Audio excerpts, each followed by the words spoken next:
Welcome to the coolest place on earth. Sweet, the arcade? No. Mount Everest? Does this look like Mount Everest to you? I suppose not. This is the library.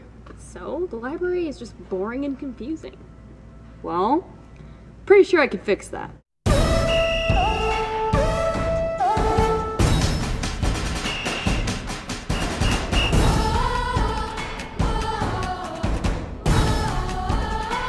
There are two types of libraries you can go to at this point.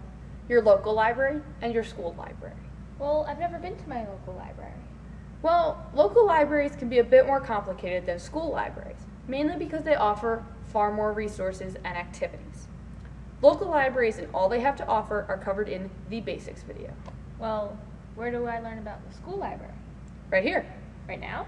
Yep, Where do we start? the whiteboard. How did you do that? Now, there are two major sections in your school's library: books and references. How? Books are divided into fiction and nonfiction.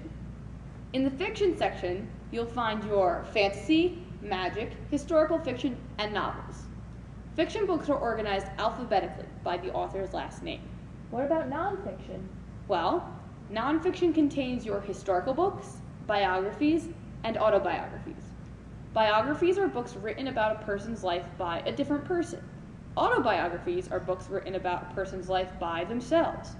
Biographies and autobiographies are organized alphabetically by the subject's last name. The rest of the nonfiction section is organized using the Dewey Decimal System. Oh. Reference books are usually made up of dictionaries, thesauruses, and encyclopedias. Dictionaries are where you can look up words you don't understand, and a thesaurus is a book where almost every word in the dictionary has its synonyms and antonyms.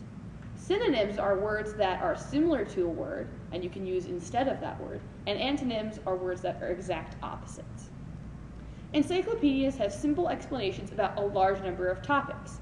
If you don't know if you want to check out a nonfiction book about sea lions, then you can look up sea lions in the encyclopedia in book S. You can read a bit about them,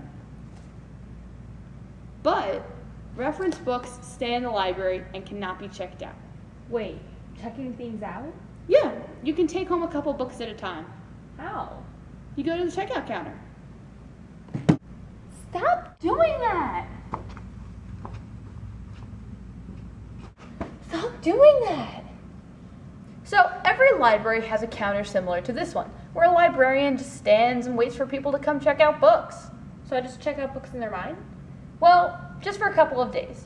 You can take them home, but do not write in them, bend down pages, or leave them where pets can get them. They're still public property. But you just... And remember, return your books on time. If you lose your book or it gets damaged, you have to replace it. Well, this library is pretty big. What if I don't know the author or title of the book I want? No problem, just use the computers. Stop doing that! So what do I do? Well, most schools have an online catalog where librarians can keep track of what books are where and whether they're checked out or not. So, how does that help me?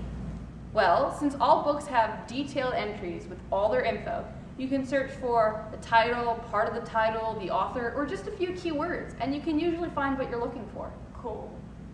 Well, looks like it's time for me to go. Go where? Great. Now I'm alone. What if I have a question? If you ever have a question, ask a librarian. They're experts in everything library-like.